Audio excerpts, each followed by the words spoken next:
ఆది వరకు సమయాన్ని దేవుని సన్నిధిలో చక్కగా గడపడానికి ముందు కొనసాగదాం.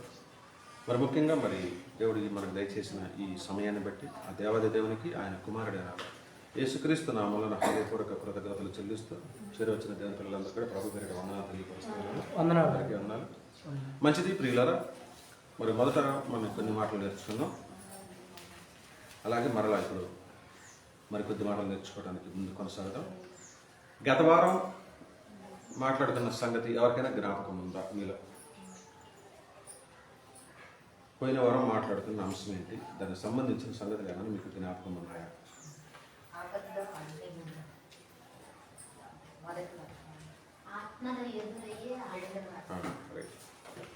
ఆత్మీయ అభివృద్ధిలో ఎదురయ్యే ఆటంకాలు మనం నేర్చుకున్నాం.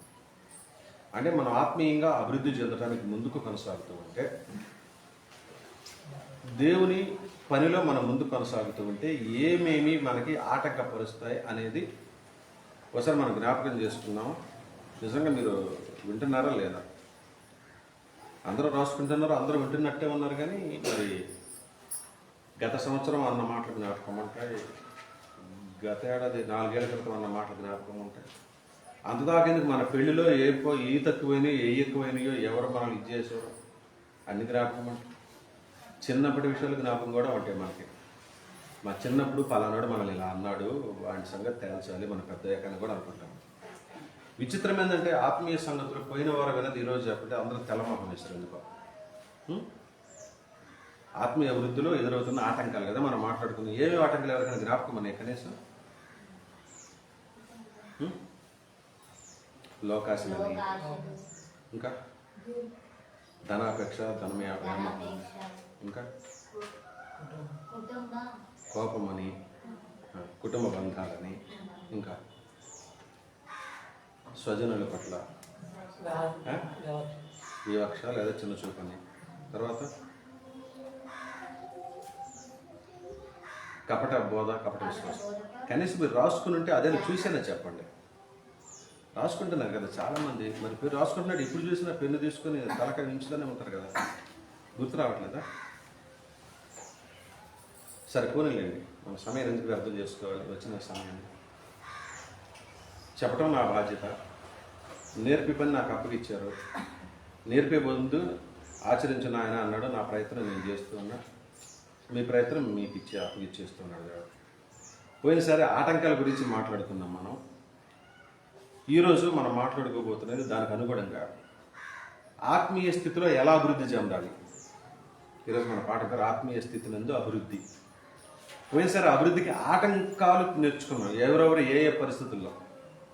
ఎందుకంటే ఒక పని చేసేటప్పుడు అది మేలైనా కీడైనా మేలు కీడులు విచారించుకున్నారు. అవునా? ముందు కీడు మాట్లాడుకున్నాం. ఎందుకంటే మనం ఏదైనా పని మొదలు పెడితే ఎవరెవరు ఆటంకపరుస్తారో, పలానా పని చేసేటప్పుడు మనం ఎవరెవరు చెడగొడతారో ముందు మాట్లాడుకుంటాం. పలానోడికి చెప్పాలని ఆడితే వాడు ఊరు కూడా గొడవ చేస్తాడు. పలానోడి తృప్తి పరచాలా, లేకపోతే వాడికి మందు పోపియాలి, లేదా వాడు వచ్చి గొడవ చేస్తాడు. లేదా పలానోడికి ముందు పిలిచి అక్కడ తాంబూలు వెళ్ళి ముందు తాంబూలు అంటాం కదా, పెద్ద తాంబూలు ముందు వాడికి ఇవ్వాలి, లేకపోతే వాడు మన పని పాడు చేస్తాడని మనం అనుకుంటాం. అలాగా ఎవరెవరు ఏ మనల్ని ఆటంకపరుస్తాయో అవి మాట్లాడుకున్నాం. ఈరోజు మనం వృద్ధి చెందడానికి మనకి ఏం కావాలి? ఈరోజు చాలామంది అదే అనుకుంటున్నారు. అదే చెప్పట్లేదు, మనం ఫస్ట్ మెసేజ్లో మాట్లాడుకున్నట్టుగా మనం ఏకాడికి చిన్న చిన్న విషయాల్లో వెనకడిపోవడానికి దేవుని విషయాలనే తప్పుగా చూపిస్తూ, దేవుణ్ణే తప్పుగా చూపిస్తూ, దేవుని వల్లనే ఇగో ఈ వరద వచ్చింది, ఈ తుఫాన్ వచ్చింది, ఈ జబ్బు వచ్చింది, ఈ రోగం వచ్చింది, దేవుడు ఏం చేస్తున్నాడు, దేవుడు నాకేం అని అనుకుంటాం. కానీ వాస్తవంగా దేవుడు అంటున్నాడు మనల్ని, ఒరే నాయన నేను ఇవన్నీ మీకు కలుగు చేస్తోంది మీరు వృద్ధి చెందాలనే నేను అనుమతిస్తోంది. మరి ముఖ్యంగా క్రైస్తవులకే. మీరు ఏ విషయాల్లో అభివృద్ధి చెందాలనుకుంటున్నాడో దేవుడు, క్రైస్తవులు దేవుడు ఏ విషయాల్లో అభివృద్ధి చెందాలనుకుంటారో ఈరోజు మనతో మాట్లాడబోతూ ఉన్నారు. మిగతా వాళ్ళకి మీకు ఆలోచనల్లో తేడా రావాలి. మిగతా వాళ్ళ లోకస్తులు ప్రతి సందర్భంలోనూ తమ తప్పుల్ని కప్పిపెట్టి, తప్పులెన్ని వారు తమ తప్పులు ఎరుగరు అని ఒక సామెత ఉంది కదా, పద్యం ఉంది. తప్పులెన్ని వారు తమ తప్పులు ఎరగరంట. గురువింద గింజలాగా నేను బాగానే ఉన్నాను, ఎదుటోళ్ళే బాగలేరు. ఇంకా చెప్పాలంటే దేవుడే బాగలేడు. దేవుడింటే ఇలా జరుగుద్దా? దేవుడింటి ఇన్ని వరదలు వస్తాయా? దేవుడింటి ఇంతమంది కొట్టుకుపోతారా? ఇంతమంది పాడైపోతారా? ఇంతమంది చనిపోతారా అని అనుకుంటూ ఉంటాం మనం. అంతే. అయితే దేవుడు ఏమంటాడంటే వాళ్ళు అనుకుని వాళ్ళ సంగతి మీకు పక్కన పెట్టండి, మీరేమనుకుంటున్నారో నాకు కావాలి ముందు. ప్రభా, మేము అభివృద్ధి చెందాలనుకుంటున్నాం, మేము ఉన్న స్థితి నుంచి ఉన్నత స్థితికి వెళ్ళాలనుకుంటున్నాం అని కనుక మీరు కోరుకుంటే, ఈరోజు మీతోటే మాట్లాడుతున్నారు దేవుడు. ఆత్మీయ స్థితిలో మీరు ఏ విధంగా అభివృద్ధి చెందాలి, ఏ విషయాలు అభివృద్ధి చెందాలో మీకు సలహా ఇవ్వబోతూ ఉన్నారు, మిమ్మల్ని సంప్రదించబోతున్నాడు, మీకు బలాన్ని అందించబోతూ ఉన్నారు దేవుడు. ఇంతకీ అభివృద్ధి అంటే ఏంటి? ప్రార్థన చేసుకున్నాం కనుక వాక్యంలోకి వెళ్ళిపోతాం సరాసరి. ఇందుకు అభివృద్ధి అంటే ఏంటి చెప్పాలి ఎవరైనా? వెరీ గుడ్, ఎదగటం. Very good, super. ఇంకా ఇంకా ఎదగటం, మంచిది, మంచి మాట, సూపర్. ఇంకా వృద్ధి చెందటం అంటే ఏంటి అంటే మంచిదే, ఎదగటం. ఒక చిన్న బిడ్డ, ఇంతగా ఉన్న బిడ్డ ఎదిగి పెద్దదైందంటే వృద్ధి చెందినట్టే. భలే వచ్చింది బిడ్డ, వృద్ధిలోకి వచ్చింది, బాగా చదివి పైకి వచ్చింది, పెద్దది, అవునా? అభివృద్ధి చెందటం, ఎదగటం అన్నా వృద్ధి చెందటం అన్న ఒకటే, అవునా? పెద్ద అవటం అన్నా కూడా అదే కదా. ఓకే, వృద్ధి చెందటం అంటే చిన్న మొక్కను నాటాము, అది శాఖోపశాఖలై అనేక మంది మనుషులకు నీడనిచ్చేదిగా, లేదా అనేక పశుపక్షాదులకు నీడనిచ్చేదిగా, ఆహారం ఇచ్చేదిగా, లేదా అనేక మందికి పళ్ళు ఫలాలను అందించేదిగా, శాఖోపశాఖలుగా విస్తరించడం, వృద్ధి చెందడం కూడా ఎదగటమే, అభివృద్ధి. ఇంకా మెరుగుపడటం. చిన్నప్పుడు మా మాటలు రాకుండా మనం తడబడుతూ ఉంటాం, గారాబంగా చేస్తాం, అంతేనా? పెరిగి పెద్దటప్పటికి 4 మెరుగులు దిద్దుకుంటాం, అన్ని మాటలు మాట్లాడగలుగుతాం. సో ఇన్ని అర్థాలు ఉన్నాయి. అభివృద్ధి చెందటం అంటే ఒకే స్థితిలో ఉండకుండా పైకి రావటం, ఎదగటం కానీ, వృద్ధి చెందటం కానీ, మెరుగుపడటం కానీ, అవునా? ఏదైనా సరే.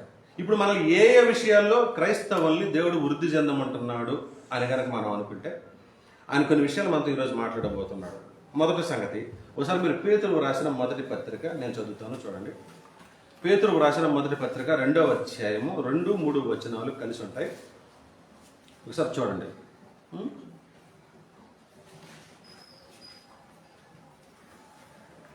పేతురు రాసిన మొదటి పత్రిక 2వ అధ్యాయము 2, 3 వచనాలు. అంటే 3వ వచనంలో చివరి మాట ఒకటి నేను చదువుతాను. క్రొత్తగా జన్మించిన శిశువులను పోలిన వారై నిర్మలమైన వాక్యము అనే పాల వలన రక్షణ విషయంలో ఎదుగు నిమిత్తము అంటున్నాడు. అంటే రక్షణ విషయంలో మీరు ఎదగాలి, రక్షణ పొందుకోవడానికి ఎదగాలి. చాలా మంది సంవత్సరాల తరబడి వాక్యం వింటూ ఉంటారు, చర్చికి వస్తూ ఉంటారు, బాప్తిసం తీసుకోరు.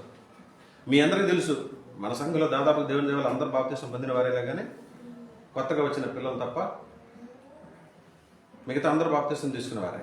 చాలా సంఘాల్లో బాప్తిసం తీసుకున్న వారే కొద్ది మంది ఉంటారు, తీసుకుని వారు ఎంతమంది ఉంటారు తెలుసా? సంఘం నిండా వాళ్ళే ఉంటారు.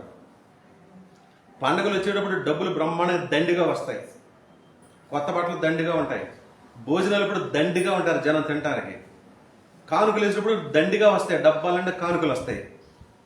కానీ తీరా ఆదివారము లేదంటే చాలా సంఘాల్లో 1వ తారీఖు లేదంటే మొదటి ఆదివారం పెట్టుకుంటారుగా, బల్ల తీసుకునేటప్పుడు ఇంతే వస్తుంది, ద్రాక్షరసం ఇంతే అవసరపడుద్ది.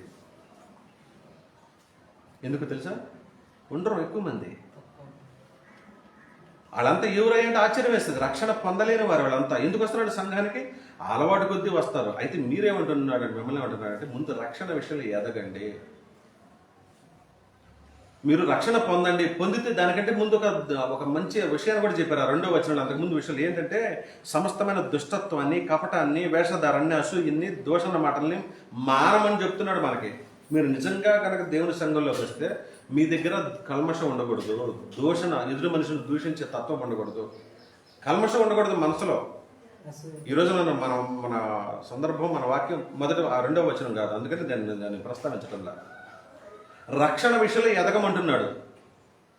రక్షణ పొందుకున్నాం, ఇంక ఎదగటం మానేసాం. అమ్మయ్యా, నానా తంటాల పడి బాప్తిసం తీసుకున్నాం, అబ్బా ఈ పాస్టర్ గారు మన ప్రాణం తీసి విసిగించి నీళ్ళలో ముంచాడు, ఇంకా జాలే మన పరలోకి వెళ్ళిపోతాం అని మీకై మీరు అనుకుంటున్నారు. అంతే, బాప్తిసం తీసుకోగానే ఇంక అయిపోయింది అనుకుంటున్నారు. బాప్తిసం తీసుకోవడం అంటే ప్రభుత్వ వివాహము, నిశ్చితార్థం అయితే అంతే. లోక సంబంధమైన విషయాల్లో కూడా పెళ్ళి అయిపోగానే అన్నీ అయిపోయినట్టేనా ఏంటి? పెళ్ళి అయితేనే జీవితం కొత్తగా స్టార్ట్ అయింది. ఓ జంటకు పెళ్ళి అయింది, ఇంక అన్నీ అయిపోయినట్టు అయింది కాదు కదా, అక్కడి నుంచే మొదలైనట్టు. మనకి కూడా బాప్తిసం తీసుకుంటే సరిపోలా, అక్కడి నుంచి క్రొత్త జీవితం, ప్రభువుతో క్రొత్త జీవితం, నూతన జీవితం. మనము భార్యగా, వధువుగా, ఆయన వరుడుగా, భర్తగా క్రొత్త జీవితం స్టార్ట్ అయింది. అదే భక్తి జీవితం, దాని పేరే.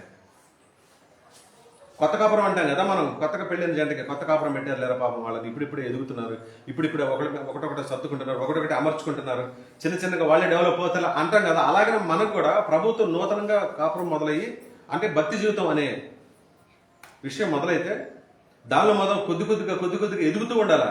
రోజులు గడిచే కొద్దీ క్రొత్త భార్య ఎలాగో అన్ని సంగతులను నేర్చుకుంటుందో, కుటుంబాన్ని, అత్తమామల్ని, భార్య తరపు వారిని, భర్త తరపు వారిని అందరినీ ప్రేమించడం, వాళ్ళు ఎలాంటి వాళ్ళు వీళ్ళు అంటే వాళ్ళు అర్థం చేసుకుని వాళ్ళకి అనుగుణంగా తనని మార్చుకోగలిగినామే వృద్ధి చెందుద్ది, కాపురం నిలబడుద్ది.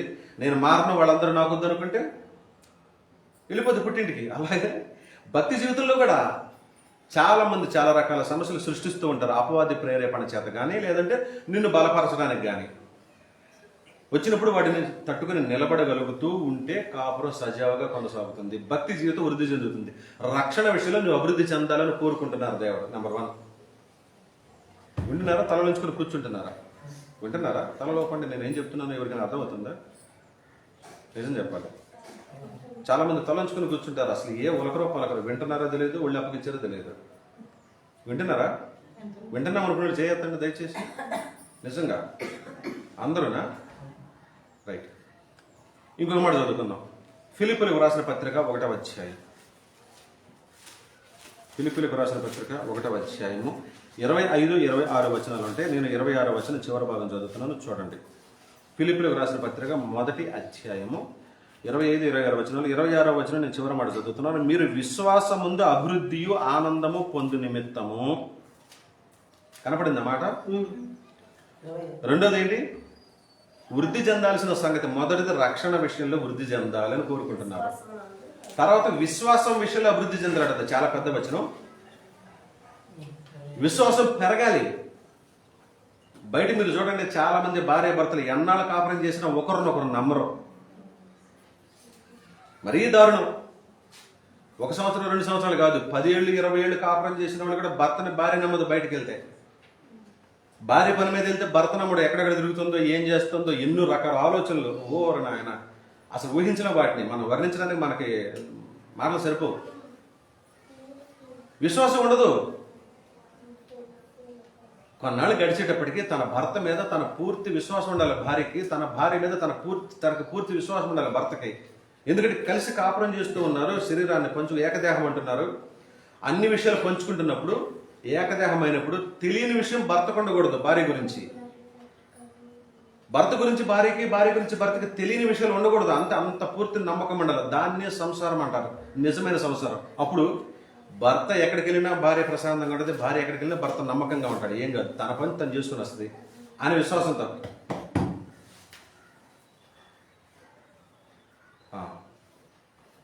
భక్తి జీవితంలో కూడా ఇలాంటి విశ్వాసం పరిపూర్ణంగా ఉండాలి. ఎదగాలట. నా ప్రభువు ఉన్నాడు, నాకేంటి భరోసా, ధీమా ఉన్నా, నాకేం కాదు. సమస్య వస్తే నాకేంటి, నేను ఆయన మీద అనుకున్నాను, ఆయన నన్ను కాపాడతాడనే విశ్వాసం మనకు బలంగా ఉండాలి.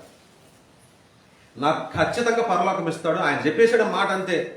ఈరోజు కొంచెం తక్కువగా ఉండొచ్చు, ఇరుకులో ఉండొచ్చు, ఇబ్బందిలో ఉండొచ్చు, లోటుగా ఉండొచ్చు, చూసేవాళ్ళకి తక్కువ స్థితిలో ఉండొచ్చు. విశ్వాసంగా ఉంటే చాలు, బలంగా ఉంటే చాలు, ఆయన చూసుకుంటాడనే అంత నమ్మకమైన విశ్వాసం మనకు ఉండాలట.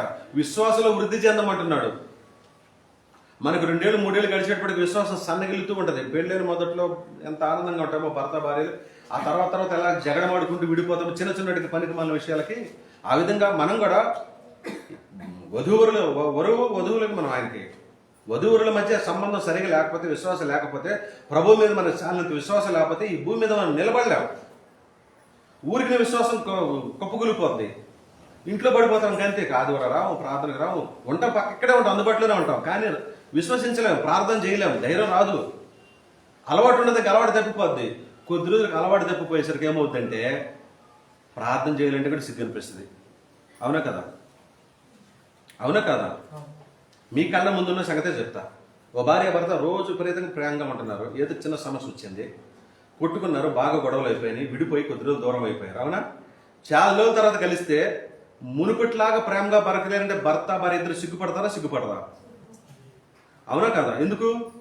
దూరం పెరిగేటప్పటికీ ఆ విశ్వాసం పోయింది, ఆ ప్రేమ చల్లారిపోయింది. అవునా? పలకరించుకోవాలంటే సిగ్గు అనిపిస్తుంది. సేమ్ ఇదే.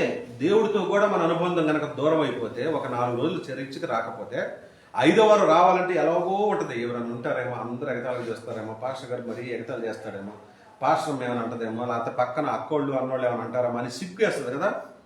ఇది పక్కన పెడితే మోకరించి ప్రార్థన చేయాలంటే సిగ్గు అనిపిస్తుంది. మొన్న ఒక 10 రోజుల పాటు మరీ ఖాళీగా ఉన్నాను, ఇప్పుడు ప్రార్థన చేయాలంటే సిగ్గుగా ఉన్నాను అనుకుంటామా లేదా?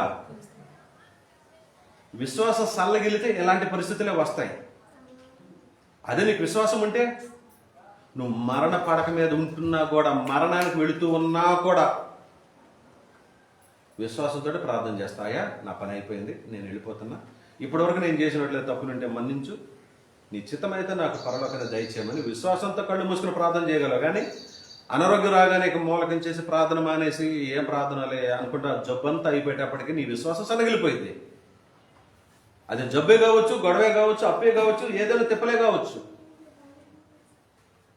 విశ్వాసంలో బలంగా ఉండాలని కోరుకుంటున్నారు దేవుడు, మనల్ని నేర్పుతున్నాడు. అందుకే ఈ మీటింగ్స్ అన్ని పల్లె కాదు, ఈ మీటింగ్స్ అందుకే ఏర్పాటు చేసేది మనల్ని బలపరచడానికే. దశలోనికి రాసిన మొదటి పత్రిక 3వ అధ్యాయం,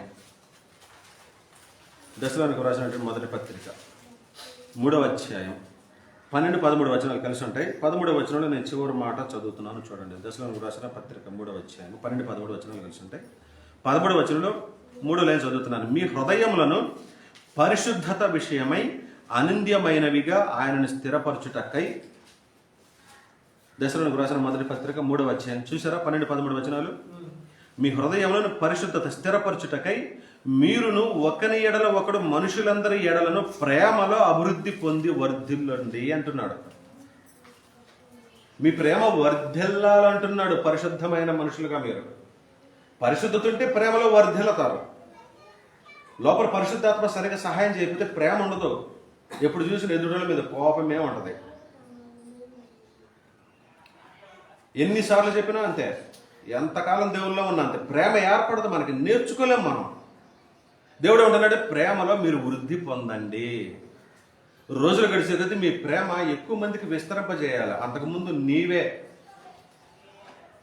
లేదా నీవు, నీ భర్త, నీ భార్య, నీ కుటుంబం, నీ పిల్లలు ఇంతే గిరిగీసుకుని ఉన్నావు. దేవుళ్ళకి వచ్చాక చిన్న చిన్నగా ఇరుగు పొరుగు, అత్త మామ, అమ్మ నాన్న, తల్లిదండ్రులు, బంధువులు, స్నేహితులు, కుటుంబ సభ్యులు, సంఘ సభ్యులు, అరే నువ్వు ఎక్కడ పోతే అక్కడ నీ చుట్టూ ఉన్నవారు, అలా నీ పరిధి విస్తరించాలి ప్రేమలో. ఎక్కడికి పోయినా అందరిలో ఒకే రకంగా చూడగలిగే మనసులోనికి వృద్ధి రావాలి, వృద్ధి చెందాలి. అది ప్రేమ ఉంటే సాధ్యమవుద్ది అంటున్నాడు దేవుడు. ప్రేమలో వృద్ధి చెందండి అంటున్నారు దేవుడు. మనం ఎన్ని సంవత్సరాలు ఉన్నా సరే ఈ ప్రేమ అనేది నేర్చుకోలేకపోతా ఉన్నాం. మనము అంతే. ఇంకా చెప్పాలంటే మన కుటుంబం దాటి బయటకు రాలేకపోతున్నాం. ఇప్పటికీ కూడా అత్తమామలు మన సాక్ష్యం, అత్తమామలు అడిగితే మనకు తెలుస్తుంది. అబ్బాయినైనా అమ్మాయినైనా, అబ్బాయినైనా, స్త్రీనైనా పురుషుడినైనా, విశ్వాసునైనా క్రైస్తవుడు విశ్వాసుడైనా ఎవరైనా అంతే. వాళ్ళ అత్తమామని అడిగితే చాలు. అబ్బాయిని అడిగితే మీ అల్లుడు ఎలాంటి వాళ్ళంటే వాడు చెప్తాడు. ఇక మీ కోళ్ళ ఎలాంటిదంటే ఈయన చెప్తుంది. ఇక ఇక్కడే మనం సరైన సాక్ష్యం పొందుకోలేకపోతే మరి ఇరుగు పొరుగు విషయంలో మనం ఎలా ప్రేమిస్తాము? ఆ బజారు, ఆ ఇల్లు, ఆ ఏరియా దాటి బయటకు వస్తే నిన్ను చూస్తే నీ ప్రేమను బట్టి ఎవరైనా అనుకోవాలరే వీళ్ళు బాగున్నారు, ఎవరు వీళ్ళు క్రైస్తవులాగా ఉన్నారే, మన వాళ్ళు మిగతా వాళ్ళలాగా లేరే వీళ్ళు అని. నీ ప్రేమను బట్టి, ప్రేమ అంటే పని జరుగుద్ది, క్రియ జరుగుద్ది. నీ క్రియను బట్టి నువ్వు పరిశుద్ధుడువా ఏంటనే తెలియాలి వాళ్ళకి. ఎందుకు ఇన్ని బాధలు, ఎన్నిసార్లు మనతో మాట్లాడటం అంటే దేవుడు మనల్ని ప్రేమించి మనతో మాట్లాడుతున్నాడు. మీరు వృద్ధి చెందకపోతే మీరు ఉపయోగం లేదు మీ వల్ల అని. వెళ్దాం, ముందు కొనసాగదాం. కొరింథీయులకు రాసిన 2వ పత్రిక, కొరింథీయులకు రాసిన 2వ పత్రిక 8వ అధ్యాయము 2వ వచనం నేను చదువుతున్నాను చూడండి. ఎలాగనగా వారు బహుశ్రమ వలన పరీక్షించబడగా అత్యధికంగా సంతోషించారు, మరియు వారు నిరుపేదలైనను వారి దాతృత్వము బహుగా విస్తరించను. విస్తరించడం అంటే వృద్ధి చెందటమే కదా దాని పేరు. ఏ వృద్ధి చెందిందట? దాతృత్వం అంటే అబ్బా, ఇప్పుడు చెప్పాలి. ఉందా మనకు ఆ గుణం? ఇలా ఉన్నామా? ఇంకా ఇలాగనే ఉన్నా. 2 చేతులు చాసి, ఒక చేతి సరిపోదు, 2 చేతుల నిండా పెట్టమంటాడంట కొట్టోడు. మనం పెట్టాలంటే ఒక్క ఏళ్ళతోటి ఒకటే కదా వచ్చేదాడు బుడ్డోడికి ఒకటే వచ్చింది, మనకి ఎక్కువ రావాడికి ఇలా పెడతాడు. కానీ మనం పెడతాడు ఎట్ట జాపుతాడు. అలాగనే ఉన్నాం, చిన్నపిల్లలాగానే ఉన్నాం. ఒడి పడుతున్నాం, జేబులు పడుతున్నాం, సంచి పడుతున్నాం, పైడి చెంగు పడుతున్నాం, ఇంకా ఇన్ని కావాలంటున్నాం. ఇయ్యాలంటే మాత్రం చూసి అందులో ఏరి ఒక్కటి తీసి పెడుతున్నాం. వృద్ధి చెందటం లేదు. దేవుడు అంటున్నాడు దాతృత్వ విషయంలో, అంటే ఇచ్చే విషయంలో, సహకరించే విషయంలో దాతృత్వం. మరలా అదే 7వ వచనం చదువుదాం. అదే అధ్యాయం 7వ వచనం. మీరు ప్రతి విషయంలోనూ అనగాను మనం వివరిస్తున్నారు. విశ్వాసమందు, ఉపదేశమందు, జ్ఞానమందు, చూసారా సమస్తం అనేసాడు ఒక మాటలో. అంటే మీరు బోధ చేసే విషయంలో కూడా ప్రేమతో విస్తరించాలి. మీరు కేవలం మాటలు చెప్పొస్తే, ఒక అనారోగ్యంతో ఉన్న పేషెంట్ దగ్గరికి వెళ్ళారు, ప్రార్థన చేసేసి దేవుడిని ఆశీర్వదించి నిన్ను స్వస్థపరుస్తాడు అని అంటాం. కానీ వాడు మంచం మీద ఉన్నప్పుడు వాడికి ఒక పండు పలహారం ఇస్తే అది ప్రేమ. అంటే ఒక పండు పలహారం ఇచ్చి నీ స్తోమత బట్టే ఒక బండిని తీసుకెళ్ళక్కర్లా, 4 యాపిల్లో లేకపోతే 1 డజన్ అరటిపళ్ళు తీసుకెళ్ళి అంతవరకు ఏవో ప్రార్థన చేసిరా. ఉపదేశం చేయి, ప్రార్థన చేయి. దాంతోపాటు ఏం చేయాలంటే దాతృత్వం అనేది ఉండాలి. బాగాలేనప్పుడు వెళ్ళి పలకరించి, కుదరకపోతే కనీసం పలకరించు. ఎలా ఉన్నావు, బాగున్నావా లేదా, 4 మంచి మాటలు చెప్పు, ప్రార్థన చేయి. మనం వృద్ధి చెందాలట. ఉపదేశించే విషయం అంటే బోధ చేసేటప్పుడు అభివృద్ధి చెందాలట, దాతృత్వ విషయంలో అభివృద్ధి చెందాలట, జ్ఞానంలో కూడా అభివృద్ధి చెందాలట. అంటే మన మైండ్ సెట్ మారాలి. ఇంకా జ్ఞానం నేర్చుకుంటూ ఉండాలి. అభివృద్ధి ఇన్ని విషయాలు అడుగుతున్నాడు దేవుడు మనల్ని. ఒక్కటే మాట చెప్పేశాడు, సమస్త జాగ్రత్త ఎందు అన్నాడు. అంటే అన్ని విషయాలు జాగ్రత్తగా ఉండాలి. నువ్వు ఒంటరిగా కూర్చున్నప్పుడు ఆలోచించాలి, నిజంగా నేను ప్రార్థన చేస్తున్నానా, నేను కొంచెం అభివృద్ధి చెందానా లేదా, కొంచెం ఏదైనా చెయ్యి దాచిపోయి పంచే విషయంలో నేను కొంచెం ఏమన్నా వెనకబడ్డానా, కొంచెం ఎదగాలి, ఇంకొంచెం నా ఖర్చులు తగ్గించుకొని ఇంకో 10 రూపాయలు ఖర్చు పెట్టడానికి నేను ముందుకెళ్ళాలి. నీకు నువ్వే ఆలోచించుకోమంటున్నారు దేవుడు. ఈరోజు వాక్యం చెప్పగలుగుతున్నానా, మైక్ ఇస్తే నోటికొచ్చింది అలవాటు అయిపోయిన పాటే పాడుతున్నానా, లేకపోతే కొత్తగా నేను సొంతంగా వాక్యం ప్రార్థన చేయగలుగుతున్నానా? ప్రతి విషయంలో మీకు మీరే జాగ్రత్త పడమంటున్నారు. లేదు, నేను ఎప్పుడు చూసినా అదే ప్రార్థన చేస్తా, నేను ఎప్పుడు చూసినా అదే పాట పాడతా, ఇంకా అంతకుమించి నాకు రాదు. లేదు, ఎప్పుడు చూసినా అక్కడ అటనే కూర్చుంటే తలంచుకొని, ఇలా మీకు మీరు ఆలోచించుకొని అభివృద్ధి చెందాలనుకుంటే మీకు మీరే ఆలోచించుకుని అభివృద్ధి చెందండి. జాగ్రత్త మీ మీదే పెడుతున్నారు దేవుడు. తిమోతికి రాసిన మొదటి పత్రిక 2వ అధ్యాయము 4వ వచనం. తిమోతికి రాసిన మొదటి పత్రిక 2వ అధ్యాయము 4వ వచనం చదవండి. ఆయన మనుషులందరూ రక్షణ పొంది సత్యమును కూర్చుని అనుభవ జ్ఞానం గలవారే ఉండాలని కోరుకుంటున్నారట. సత్యం అంటే దేవుని వాక్యం. తెలుసా, నీ వాక్యమే సత్యము, అంతేనా? దేవుని వాక్యం, నీ వాక్యమే సత్యం అంటే దేవుని వాక్యం విషయంలో మనం జాగ్రత్తగా ఉండాలి. అది అభివృద్ధి చెందాలట. వాక్యం చదివే విషయంలోనూ కానీ, విని నేర్చుకునే విషయంలోనే కానీ, ఇంకొకరికి బోధించే విషయంలో కానీ, దేవుని వాక్య విషయంలో మీరు అభివృద్ధి చెందాలి. ఎన్నాళ్ళన్నా మీకు వాక్యం చదవటం రాకపోతే చదివచ్చు కూడా అర్థమే కదా, అంతే కదా. మీరు పెద్ద చదువులు చదివారు, పెద్ద ఉద్యోగాలు చేస్తున్నారు, పెద్ద పనులే చేస్తున్నారు, లోకంలో మంచి పొజిషన్లోనే ఉన్నారు. బైబిల్ తీసి చదవమంటే నాకు చదవటం రాదంటే ఉపయోగం లేదు కదా మీ వల్ల. దేవునికి చదవడం రాకపోతే మీకు అర్థం కాదు, మీకు అర్థం కాకపోవడం వల్ల ఎదురోళ్ళకి బోధించలేరు. ఇదే కదా చెప్తున్నారు దేవుడు. దేవుని వాక్య విషయంలో అభివృద్ధి. ఇవన్నీ ఎందుకు చెప్తున్నారు చెప్పండి? పని లేకనా? ఆయనకి పని లేకనా?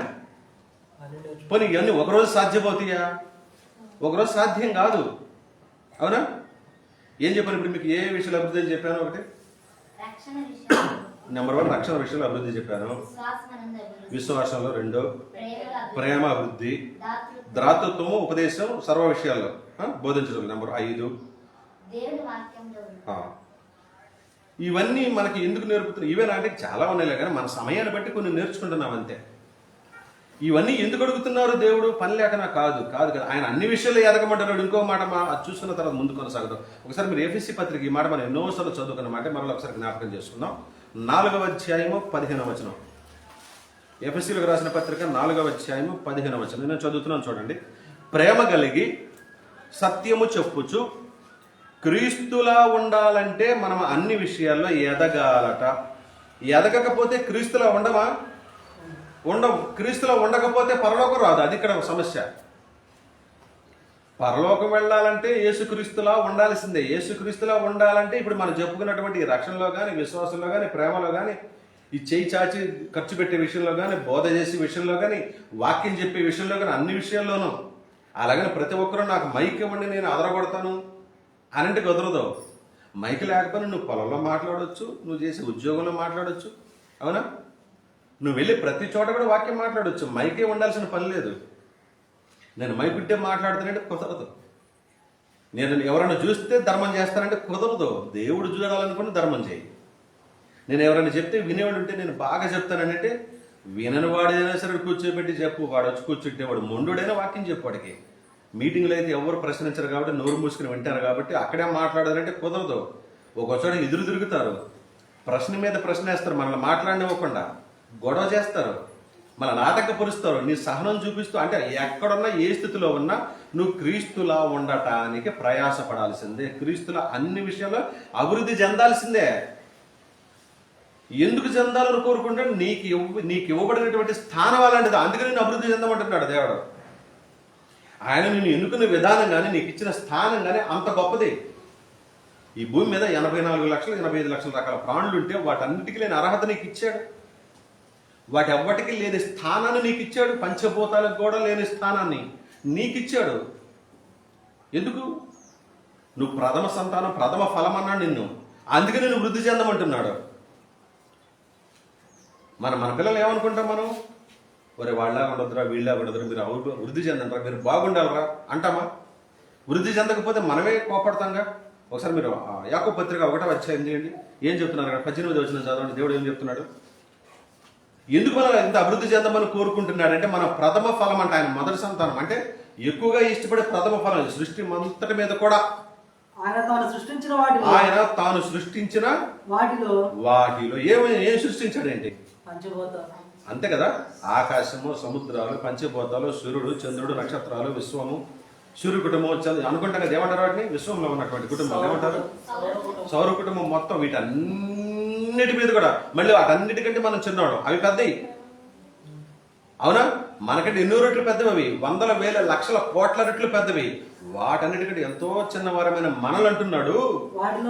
వాటన్నిటిలోనూ మనము ప్రథమ ఫలము అంటే అర్థం ఏంటంటే మొదటి సంతానం అని. మొదటి సంతానంగా మనల్ని ఎన్నుకొని సత్యవాక్యము వలన తన సంకల్పము చొప్పునట తన ఇష్టమై మనల్ని కన్నాడట. మనలను కనెను. చదవండి ఆ మాట. వాటిలో మనము ప్రథమ ఫలముగా ఉండినట్లు సత్యవాక్యము వలన మనలను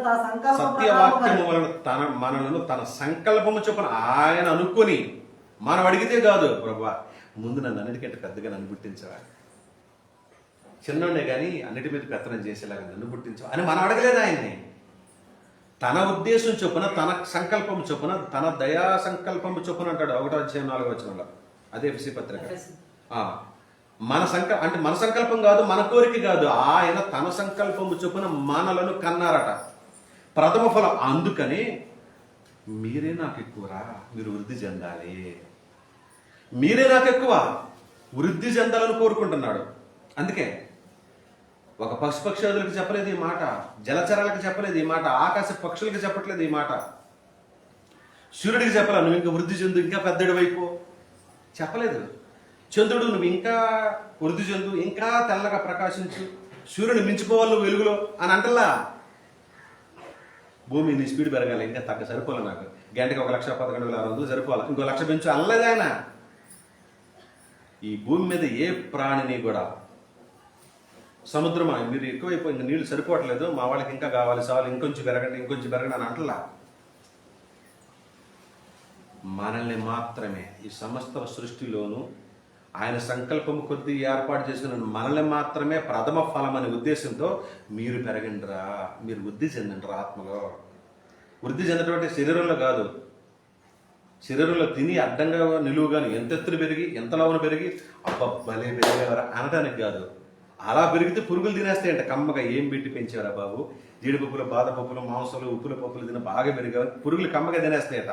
దానికి పెరగమల్లా ఆత్మలో అభివృద్ధి చెందమన్నాడు. మీ ప్రేమ విస్తారంగా పెరగాలి, మీ రక్షణ విషయంలో మీరు వృద్ధి చెందాలి, మీరు అనేక మందికి నీడనిచ్చే చెట్టు వాక్యాన్ని పంచే పెద్దలుగా, నీతిమంతులుగా, క్రైస్తవులుగా ఎదగాలి. మీరు మీ దగ్గరికి వస్తే వచ్చిన ప్రతి వాళ్ళు సంతోషించి వెళ్ళాలి. మీ ప్రవర్తన ద్వారా కానీ, మీ మాట ద్వారా కానీ, మీ దాతృత్వం ద్వారా కానీ, ఏ రకంగానే సరే మీ దగ్గరికి వచ్చినప్పుడు తృప్తి పడి వెళ్ళాలి. మీ దగ్గరికి వచ్చి ఎవడ కూడా తిట్టుకుంటూ అసహించుకుంటూ చ అనుకుంటూ వెళ్ళకూడదు.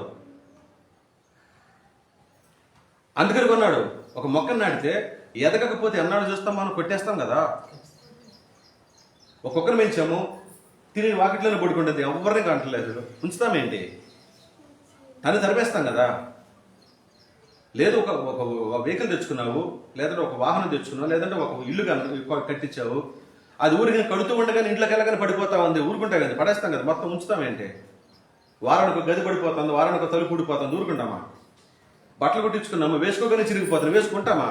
అంటే వృద్ధి చెందటం అంటే అర్థం ఏంటంటే ఎదగటము, స్థిరపడటము, ఇంకా ఇన్ని అర్థాలు ఉంటే మన కళ్ళ ముందు మనకి ఈ పరిస్థితులను మనకి పాఠం నేర్పుతుంటే మనల్ని కూడా అమ్మ గర్భంలో మనల్ని నాటేసినప్పటి నుంచి మనల్ని బయటకు తీసుకొచ్చిన కాడి నుంచి వృద్ధి చెందమన్నాడు. ఎంత మొలకగా ఉన్న మనల్ని, ఇంత కూడా చెప్పాలంటే చిటికుడు కంటికి కూడా కనపడినంత చిన్న కణంగా అమ్మ గర్భంలో దాచిన మనల్ని ఇదిగో ఈ రీతిగా మనల్ని అందరిని ఇంత సైజుకి పెంచి పెద్ద చేసిన వాడు ఈరోజు మనల్ని అడుగుతున్నాడు, మీరు శరీరంలో పెంచే బాధ్యత నేను తీసుకున్నా, ఆత్మలో పెరిగే బాధ్యత మీదే అంటున్నాడు. తెలుసా మీకు?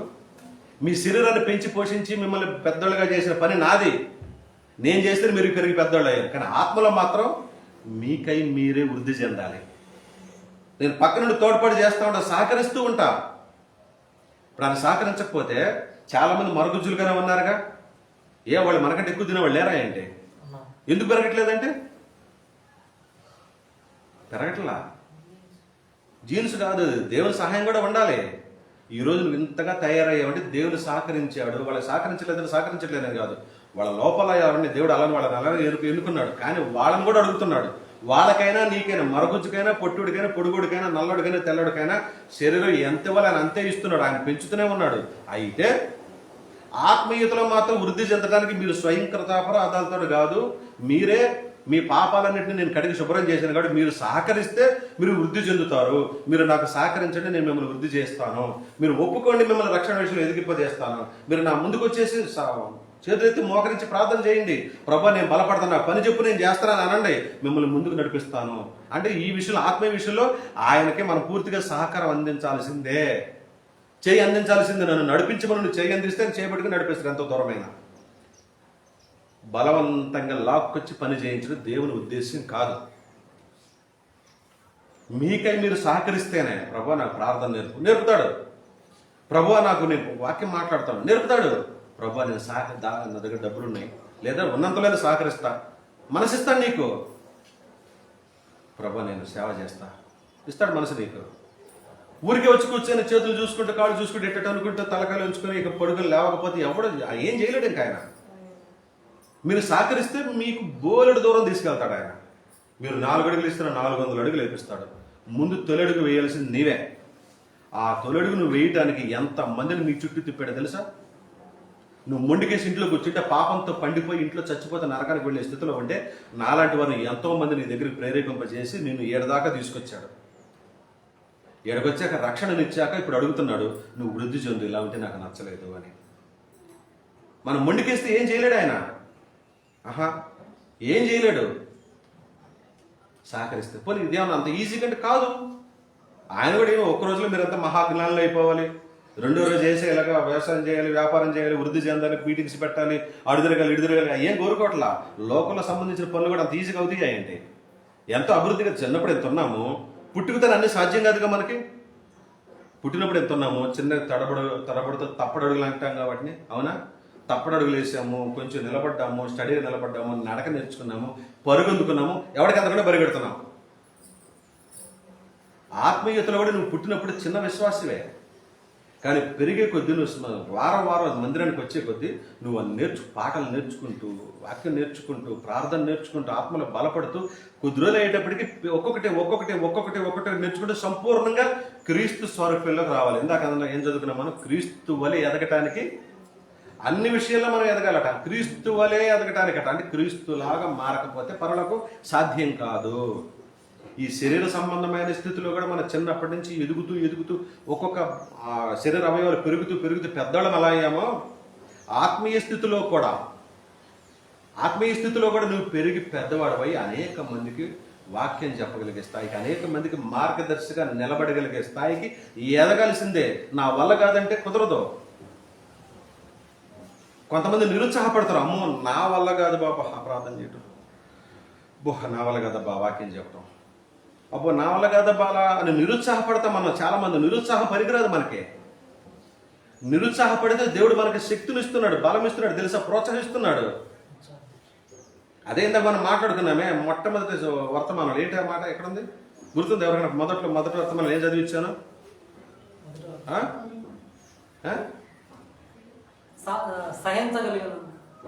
అదే రెఫరెన్స్ కొరింథీయులకు రాసిన మొదటి పత్రిక 10:13. అబ్బా ఏముంది అక్కడ? మీరు సహించగలిగినంత వరకే మిమ్మల్ని ఏమన్నాడు అమ్మడి జ్ఞాపకం చేస్తున్నా ఒకసారి. మీరు సహించగలిగినంత వరకే మిమ్మల్ని అనుమతిస్తాడట. చదువుకున్నాం కదా, సాధారణ మొత్తం వద్దులే. సహింపగలిగినంత కంటే శోధింపనీయడు, అంతేగాక శ్రమతో పాటు పరిష్కారాన్ని కూడా ఇస్తాడు. ఈ మాటకు అర్థం ఏంటంటే మనం సాధించగలిగిందే దేవుడు మనల్ని కోరతాడట. అది విషయం సింపుల్ గా చెప్పాలంటే. ఎందుకంటే ఆ వాక్యం ఇందాక నేను చాలాసేపు వివరించాను కనుక మరలా నేను జోలికెళ్ళాల. మనకు వచ్చిందే ఇంతే నాకు అనుకుంటే కాదు. నువ్వు తోడ్పడితే, నువ్వు ప్రయాసపడితే ముందుకెళ్తావు. నువ్వు సాధించగలిగేదే దేవుడు అడుగుతున్నాడట. నువ్వు సాధించలేనిది, నువ్వు చేయలేనిది అడగట్లేదు దేవుడు. అర్థమవుతుందా మీకు? మీరు సహించగలిగినంత నా కష్టం పగడు కూడా రావడదాం అనుకుంటావు. కాదు, నీకు వచ్చిందే, అందరికీ వచ్చేది, నీకు కొత్తగా ఏం రావట్లా. దీనికి మరో అర్థం ఏంటంటే నువ్వు సాధించగలిగేది నిన్ను అడుగుతున్నాడు. నువ్వు పాట పాడలేవు, నా వల్ల కాదబ్బా, రాగాలు దిగటం, ఆ పాటలు పడతావు, ఊపిరి బిగపట్టడం నా వల్ల కాదు అవుతావు. ఇప్పుడు ఊపిరి బిగబట్టి నీళ్ళలో ఏమంటారు దాన్ని ఎక్కువసేపు విన్యాసాలు చేస్తూ ఈతలు కొట్టేవాళ్ళంతా ఒకప్పుడు ఏమన్నా బలాడ్డులా ఏంటి? ఈరోజు ఎక్కువ దూరం పరిగెత్తేసి మెడల్స్ కొట్టేవాళ్ళంతా ఒకప్పుడు ఏమన్నా బలాడ్డులా ఏంటి? సాధనమున పనులు సమకూరు ధరలోన. Practice makes mans perfect. అంటే సాధన చేస్తే ఏదైనా సాధ్యమేనా? ఈ సాధన చేయడానికే గత ఊళ్ళో కొంతమంది లోకల్లో ఏమంటారు వాటిని తెలుసా? ఏమంటారు ఇలా నేర్పేవాళ్ళని? ట్రైనింగ్ సెంటర్ కాదు, కౌన్సిలింగ్ సెంటర్. ముందు కౌన్సిలింగ్ ఇస్తారు, ఆ తర్వాత ట్రైనింగ్. ముందు కౌన్సిలింగ్. నువ్వు చేయగలవు. మా అమ్మాయి జిల్లా ఫస్ట్ వచ్చింది, 10th క్లాస్ ఊరికే వచ్చింది. ఏంటి ఎంత కౌన్సిలింగ్ చేసిందో తెలుసా? వాళ్ళ నాన్నకంటే వాళ్ళ అమ్మ ఎక్కువ. అంతేనా? చూసా? లేదు డాడీ నువ్వు కూడా చెప్పేలా అంటలా. కౌన్సిలింగ్ ఎంత పనిచేసింది తెలుసా? కౌన్సిలింగ్ ఏనుగు కూడా తన బలం తన తెలియదట. ఏనుకైనా సరే తన బలం తనకు తెలియదు. మావటివాడు చెప్తాడు, దీన్ని తొక్కు, దీన్ని తిను అని. మావటివాడు ప్రాక్టీస్ చేపిస్తాడు. ప్రాక్టీస్ చేపిస్తే కానీ దాని బలం దానికి తెలుస్తుంది. ఎవరికైనా అంతేనా? అంతే. సింహానికి కూడా తన బలం దానికి తెలియదు. తల్లి నేర్పిస్తూ ఉంటుంది పక్క నేర్చుకొని. తల్లి సింహం బిడ్డల చుట్టూ నేర్పి ఎలా వేటాడాలి, ఎలా తినాలి, ఎలా పంజాతో పట్టాలి. మనుషులకు కూడా అంతే, ప్రాక్టీస్ చేపిస్తారు. అవునా? ప్రాక్టీస్ చెప్తే ప్రాక్టీస్ చేయంగా చిన్నగా మావాడి జిల్లాప్పుడు కరాటేలో మామూలు బ్లాక్ బెల్ట్ దాకా వచ్చాడు. ఎగిరిగిరి తనేది ప్రతిరోజు. ఎప్పటికి కూడా చాలా మంది జ్ఞాపకం చేస్తారు. అప్పుడు నువ్వు నర్సాపేటలో ఉద్యోగం చేసినప్పుడు ప్రతిరోజు మీ పిల్లలు తీసుకుని వచ్చేవాడు కదా కరాటేకి. ఆ పిల్లలు బాగున్నారని ఇప్పటికి కూడా కరాటే పిల్లలని అడుగుతారు కొంతమంది నాకు. ఎందుకు ప్రతిరోజు తీసుకెళ్ళేవాడిని ప్రాక్టీస్కి. కౌన్సిలింగ్ ఇప్పించేవాడిని. కౌన్సిలింగ్ అయిపోయిన తర్వాత ప్రాక్టీస్. ఇంట్లో కౌన్సిలింగ్ నువ్వు చేస్తావు, ఏం పర్వాలేదు. నువ్వు తంతావు, నువ్వు గుద్దుతావు, నువ్వు ఈదుతావు, నువ్వు ఎగురుతావు, నువ్వు చదువుతావు, నువ్వు పాటలాడతావు, నువ్వు పోట్లాడతావు. ఏదైనా సరే, పోట్లాడేదైనా పాటలాడేదైనా ఏదైనా ఇంట్లో కౌన్సిలింగ్ చేపించి మనం ఉబికిచ్చి బాగా చేపించి అప్పుడు ట్రైనింగ్ తీసుకెళ్తే ట్రైనింగ్లో వాళ్ళు బలపడతారు. ఇక్కడ ముందు సిద్ధపడతారు. కౌన్సిలింగ్లో ముందు మానసికంగా సిద్ధపడతారు, ట్రైనింగ్లో బలపడతారు. ఈ సిద్ధపాటు బలము కలిసి మనిషికి పరిపూర్ణంగా నిలబెడుతుంది. అలాగనే ఒక మనిషికి కూడా కౌన్సిలింగ్ సెంటర్ ఏంటో తెలుసు. ఒక క్రైస్తవుడికి క్రిస్టియన్ కౌన్సిలింగ్ సెంటర్ అంటారు, చర్చ్ అంటే తెలుసా మీకు? క్రైస్తవుల్ని బలపరిచి నువ్వు చేయగలవు, నువ్వు పాట పాడగలవు, నువ్వు ప్రార్థన చేయగలవు, నువ్వు వాక్యం చెప్పగలవు, నువ్వు నిజంగా నువ్వు కరెక్ట్గా నువ్వు ఇలాగనే కొనసాగితే పరలోకం నీకు కాబట్టి ఎవరికి ఇస్తారబ్బా అని కౌన్సిలింగ్ చేసే సెంటర్ ఇదే. ట్రైనింగ్ సెంటర్ కూడా ఇదే. దేవుడు మనల్ని బలపడాలని కోరుకుంటున్నాడు. నువ్వు సిద్ధపరుస్తున్నాడు మనల్ని అంతే. సమస్య వచ్చిందా ఏం కాదు, నీకు నా సపోర్ట్ ఉన్నా చేయి, ప్రార్థన చేయి, మోకరించు, ఉపవాసం ఉండు, పాటలు పాడి ప్రాక్టీస్ చేయి. లోకల్లో సంగీత సాధన చేయాలంటే పేక లోతు చన్నీళ్ళలో మునిగి చేస్తారండి. ఎందుకు తెలుసా? గడగడ వణుకుతారు కదా, వణికేటప్పుడు అన్ని సప్త స్వరాలు బాగా వస్తాయని చన్నీళ్ళలో మునుగుతారట. మనం చన్నీళ్ళతో స్నానం చేయాలంటే వేడి నీళ్లు కావాలి, నీళ్లు చల్లగా ఉన్నాయి, ఇప్పుడు స్నానం చేయలేదు చిచ్చికాడ వెళ్తాం అనుకుంటాం.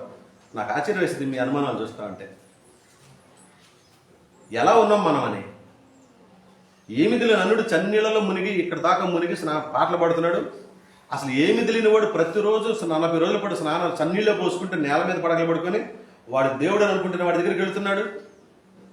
మరి నీకు నీ దేవుడు జీవం కలిగిన దేవుడు నీకు అర్థమైతే నీకు పరలోకం ఇస్తాడనే విశ్వాసం నీకుంటే ఎంత బలపరుస్తున్నా, ఎంత ట్రైనింగ్ ఇస్తున్నా, ఎంత కౌన్సిలింగ్ ఇస్తున్నా మీరు ఎందుకని బలపడటం లేదు? నువ్వు సాధించగలిగేదే. మా అమ్మాయి జిల్లా ఫస్ట్ వచ్చింది, మళ్ళీ చూద్దాం ఊరికే వచ్చింది. సాధించగలిగిందే చేసింది, కొత్తదేం చేయలేదు. కౌన్సిలింగ్ లేకపోతే తగ్గుండేవి. లేదు, కౌన్సిలింగ్ ఇచ్చాము, బలపడింది, నేర్చుకుంది, తన యొక్క శక్తి తన శక్తి మేరకు ప్రయత్నం చేసింది. రిజల్ట్ చూస్తే జిల్లా ఫస్ట్ అన్నారు, రిజల్ట్ చూస్తే నువ్వు స్టేట్ ఫస్ట్ అంటారు, రిజల్ట్ చూస్తే నువ్వు IAS అంటారు, IPS అంటారు. ఎందుకంటున్నారంటే వాళ్ళు సాధించగలిగిందే, కొత్తదేం కాదు, సాధించలేనిది కాదు, చేయలేనిది కాదు, నువ్వు చేయగలిగిందే. కాకపోతే కొంతమంది ఏంటంటే ప్రోత్సాహం లేక, సరైన ప్రోత్సాహం లేక దిగజారిపోతూ ఉంటారు. అందుకే కదా బిడ్డల్ని ప్రోత్సహించమనేది. ఎందుకో తెలుసా? మీ పిల్లలకి మీరు బుద్ధి చెప్పండి, మీ పిల్లలకి బుద్ధి నేర్పండి, మీ పిల్లలకి జ్ఞానం నేర్పండి, మీ పిల్లలకి పద్ధతులు నేర్పండి, మీ పిల్లలకు ప్రార్థన నేర్పండి, మీ పిల్లలకు వాక్యం చదవటం నేర్పండి, మీరు ప్రార్థన చేయడం నేర్చుకోండి, మీరు పాటలు పాడటం నేర్చుకోండి అని ఇక్కడ ఒక దైవజనుడు పదే పదే పదే పదే కౌన్సిలింగ్ చేస్తూ ఉన్నారంటే, పదే పదే ట్రైనింగ్ ఇస్తున్నాడంటే దేవుడు మిమ్మల్ని కోరుకుంటున్నాడు, దేవుడు మిమ్మల్ని వృద్ధి చెందమని కోరుకుంటున్నాడు. అందుకే మీకు ఈ ప్రయత్నాలన్నీ కూడా. ఇంత కౌన్సిలింగ్ ఇస్తున్నా సరే మనం బలపడకపోతే ఉపయోగం ఏముంది? కొంతమంది లాంగ్ టర్మ్ కోచింగ్లో చేస్తారు, అవునా? ఎందుకు? ఒకసారి కాకపోతే ఎక్కువ రోజులు కూర్చోబెట్టి నేర్పితేనన్నా ఈసారి టార్గెట్ చేరతారు, ఎగ్జామ్స్లో పాస్ అవుతారు, ఆ మెడికల్ సీటు ఇంజనీరింగ్ సీటు సాధిస్తారు అని long term coaching. Long term coaching ఎన్ని సంవత్సరాలు తెలుసా? మహా అయితే 2 సంవత్సరాలు, 3వ సంవత్సరం. ఆ తర్వాత వాళ్ళు కూడా విసుగు పుట్టి మానేస్తారు కదా. ఒక క్రైస్తవుడికి లాంగ్ టర్మ్ కోచింగ్ 20 ఏళ్ళు, 30 ఏళ్ళు, 40 ఏళ్ళు, 50 ఏళ్ళు కోచింగ్ ఇచ్చినా సరే ఇంకా పరిపూర్ణతలోనికి రాలేకపోతున్నారే. ఏంటి దౌర్భాగ్యకరమైన పరిస్థితి? ఇన్ని సంవత్సరాలకు మీకు కౌన్సిలింగ్ ఇస్తున్నా సరే వాక్యం నేర్చుకోమన్నా నేర్చుకోరు, ప్రార్థన చేయమంటే చేయరు, పాటలు పాడమంటే పాడరు, విశ్వాసంలో కానీ, రక్షణలో కానీ, ప్రేమించడంలో కానీ, చేయి జాచి దాతృత్వంలోనే కానీ, ఉపదేశించే విషయంలోనే కానీ, అసలు సమస్త విషయాల్లోనే ఇంకా వెనకబడి ఉంటున్నామంటే దేవుడు అంటున్నాడు. ఒక హెచ్చరిక చేస్తున్నాడు తెలుసా? ఆ హెచ్చరిక చూసుకున్నాం, ముగించుకుందాం. అవునా? చూద్దామా, ముగించుకుందామా హెచ్చరిక? ఆత్మీయ స్థితిలో అభివృద్ధి చెందకపోతే ఏమి హెచ్చరిక? ఎప్పుడో చెప్పాడు, యేసుక్రీస్తు వారు బ్రతుకుండగానే చెప్పాడు, సువార్తను ప్రకటించండి సర్వ సృష్టికి, నమ్మిన వానికి రక్షణ, నమ్మని వానికి మార్కు సువార్తలు ఎప్పుడో చెప్పేశారు. లేదా మత్తయి సువార్త చివరి అధ్యాయంలో చివరి వచనం ఏం చెప్పారు? నేను మీకు ఏ ఏ విషయాలు బోధించానో ఆ విషయాలన్నీ గైకొనమని చెప్పాడు. గైకొనకపోతే తెలుసా మనకేమవుతుందో? ఎక్కడ జారిపడతామో తెలుసా? నరకంలో పడిపోతాం. ఇప్పుడు ఏంటి బాబు, నేను నమ్మలేదంటావేంటి నాయన, నువ్వు ఇన్ని సంవత్సరాలు పడి చర్చకు వస్తుంటే మేము నమ్మేం కాబట్టి ఇక్కడికి వస్తున్నాం అంటారా మీరు? నమ్మితే అభివృద్ధి చెందాలి. మొక్కకి నీళ్లు పోస్తున్నావు, ఎరువు వేస్తున్నావు, అవునా? నిజంగా ఆ ఎరువుని అది స్వీకరిస్తే ఏం చేయాలి? ఎదగాలిగా, ఫలాలు కాయాలిగా, వృద్ధి చెందాలిగా, అవునా? చిన్న చిన్న ఏంటవి, ఏం చెట్టు, చిన్న చిన్న మొక్కలు ఏమంటారు? ఏం మొక్కలు అవి? ఏదంటారు కదా, చిన్న మహా పెద్ద చెట్లుగా పెట్టి ఏంటి వాటి మీద ఏదో ఉంది సపరేట్గా, మాకేం తెలుసు అంటారా? చిన్న మొక్కల్ని కుండీలో పెంచుతారు కదా, అన్ని రకాల ఫలాలు కాస్తూ ఉంటాయి. వాడికి సపరేట్ పేరు ఉంది, ఇంతమంది చదువుకున్నాడు ఉన్నారు. అమ్మా, రావాలనే మీ నోటి వెంట అన్ని విషయాలు ఎదగాలంటే అర్థం ఏంటి? అన్నింటిలోనూ అవగాహన ఉండాలి. మరి మీకు బోన్సాయి మొక్కలు కూడా ఎంతే ఉంటాయి, అవునా? పెద్ద మర్రి చెట్టు అంత చెట్టు దాన్ని కూడా ఎంతగా పెంచుతారు. టెక్నాలజీ పేరుతో ఎంతగా వృద్ధి చెందించారు వాటిని. బోన్సాయి మొక్కలు కుండీలో పెంచితే కూడా కాయలు కాస్తున్నాయి. మిమ్మల్ని కృత్రిమంగా అలా పెంచలేదు, సహజ సిద్ధంగానే వదిలేశాడు కదా లోకంలో. కుండెలో పెంచి మొక్కలాగా చేయలే మిమ్మల్ని. బోన్సాయి మొక్కలు కూడా పెరిగి పెద్ద అవుతున్నాయి, మిగతా వాటిలాగా ఇంట్లోనే కాస్తున్నాయి, అన్ని విరగబూస్తున్నాయి.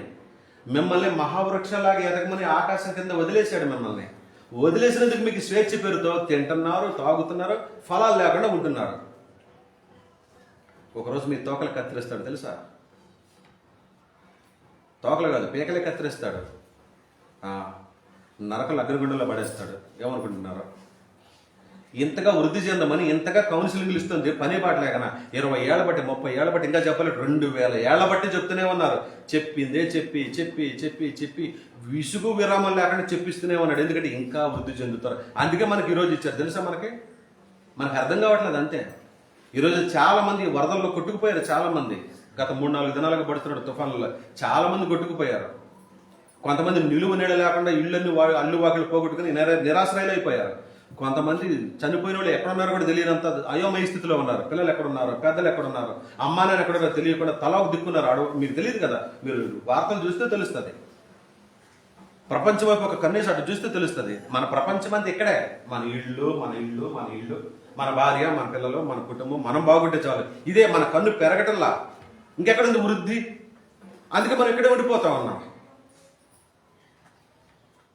నిరుత్సాహపడితే దేవుడు కౌన్సిలింగ్ ఇస్తున్నాడు. ఏం పర్వాలేదు, నా దగ్గరకు రండి, నాకు పాడతా రాదు ప్రభావ, నా దగ్గరకు వచ్చి ప్రాక్టీస్ చేయి, నా సన్నిధిలోకి రా, నేను ఎవరొకరు పురమాయిస్తే నీకు 10 పాటలు నేర్పుతారు. నాకు ప్రార్థన రావట్లేదు ప్రభు. ఎప్పుడు చెప్పినా సరే, ఎంత జాగ్రత్తగా చెప్పినా నాకు ఆ వచ్చిన 4 ముక్కలే. క్యాసెట్ ప్లే అవుద్ది అనమాట. క్యాసెట్లు ఏం పెడతారు? ఏ ప్లే అవుద్ది? మనం ఏది ఫీడ్ చేస్తామో అదే వచ్చింది, ఇంక వేరేది రాదు. అలా క్యాసెట్ ప్లే చేస్తారు. పాట పాడమంటే, ప్రార్థన చేయమంటే, రా ఎక్కడికొచ్చి కూర్చో, నేర్పుతాడు దేవుడు. నాకు వాక్యం పంచడం రావట్లేదు ప్రభు, మాట్లాడటం రావట్లేదు ప్రభు, నాకు నత్తి ప్రభు, లేకపోతే నాకు ఇంకా ప్రాక్టీస్ లేదు. నీ సమస్య ఏదైనా నా దగ్గరికి వచ్చి పంచుకో, నేర్పుతాడు నీకు. మనం ప్రథమ ఫలం అన్నాడు. మనం అన్ని విషయాలు ఎదగాలని కోరుకుంటున్నాడు ఆయన. నిరుత్సాహపడొద్దు అంటున్నాడు. నా దగ్గరికి రండి, నేను నేర్పుతాను మీకు అంటున్నారు దేవుడు. నా దగ్గరికి వస్తే మీకు అన్ని విషయాలు నేర్పుతాను, నా దగ్గరకు వచ్చి నేర్చుకోండి. ఏం చేసినా సరే మీరు అన్ని విషయాల్లో ఎదగాల్సిందే. నాకు తెలియదో మీరు ఎదిగితేనే మీకు పరలోకం. మీకు అన్ని విషయాల్లో యేసుక్రీస్తులాగా ఎదగాల్సిందే.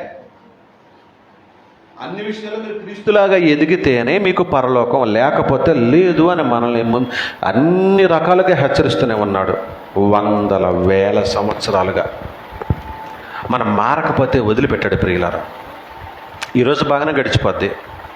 ఈరోజు ఉంటామో, తింటామో, చక్కగా తృప్తి పడతామో, అయిపోతుంది. హఠాత్తుగా సాయంత్రానికి ఏమవుతుందో తెలియదు.